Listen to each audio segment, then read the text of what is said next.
was in the hospital recovering from pectus repair surgery, I decided I wanted to make a documentary about people with Marfan syndrome.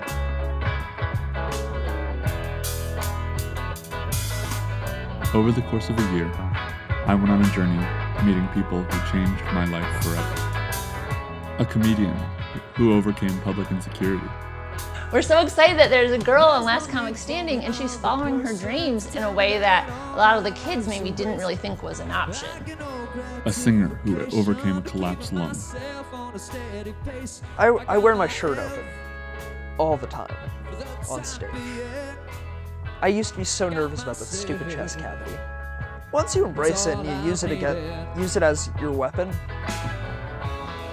the battle's yours. A man who's lived almost double the lifespan he was given as a child. There's a whole constellation of things about dealing with these really hard life circumstances and getting through it that's beyond what most people have any ability to even comprehend. Follow me on a journey as I find my reasons to believe. What the future will hold, I've got my reasons for believing. Don't use the seasons to measure what you're achieving.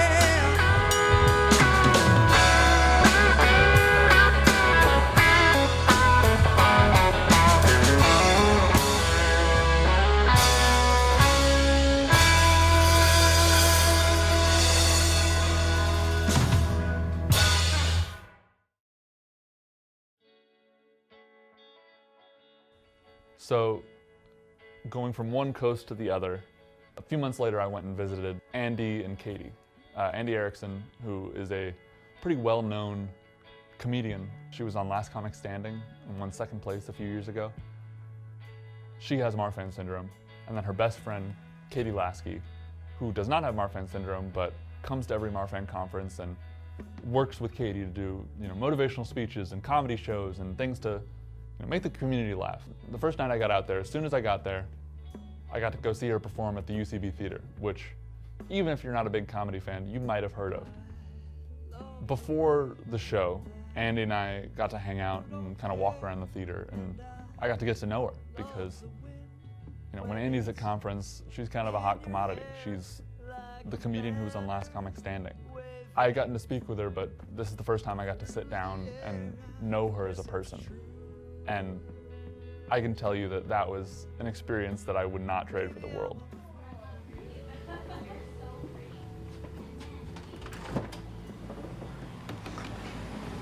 Isn't it glamorous? The world of stand-up comedy. This is Hollywood. In Upland, usually. I have a monthly show there. I do shows at the Nerdist School, Flappers. I was just in Kansas, South Carolina, Champaign, Illinois. We're gonna win this whole show. Where are you from? I know some people that walk by Andy and they're like, "Do I know her?" Did I see her on TV? Yeah, 2 years ago. 2 years ago? NBC? Yeah. Oh, Fox's Screen? Fox's Screen. Oh yeah.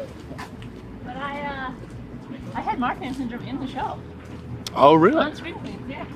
They recruited me to be a Chanel, and I worked with Jamie Lee Curtis, and I spread awareness for Marfan syndrome through being murdered.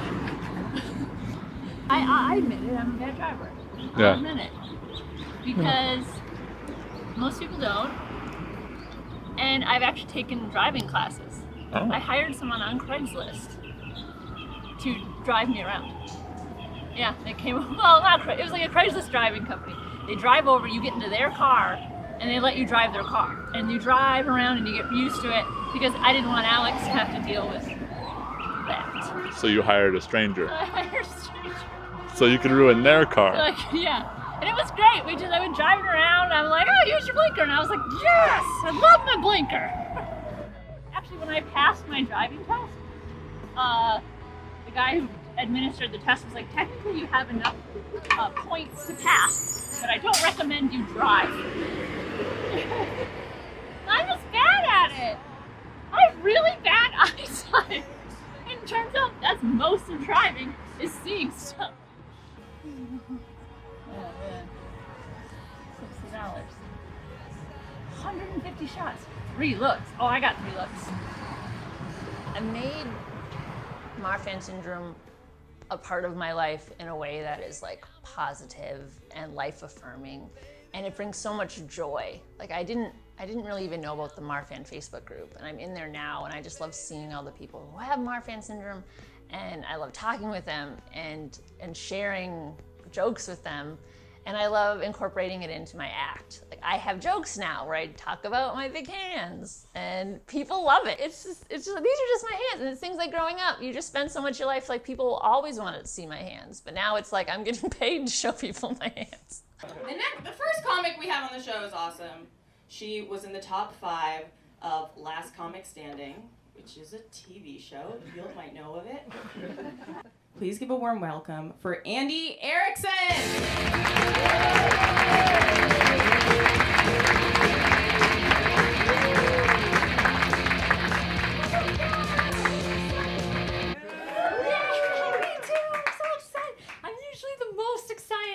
For my shows. Yeah! And I'm just like, we're ready.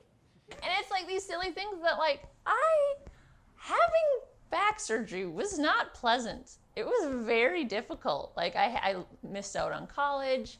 I had to wear a back brace in college. Like it was like, that's never fun.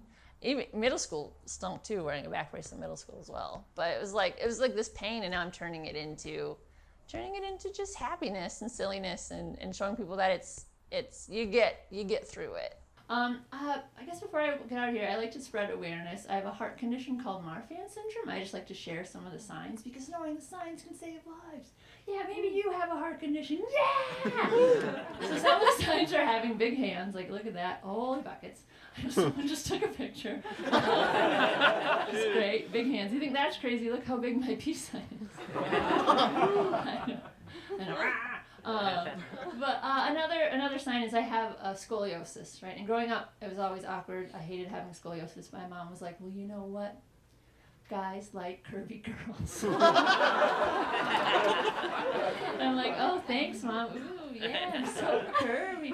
I'm so curvy. My lungs are collapsing. All right, that's going to do it for me, guys. Have a great night. Thank you so much.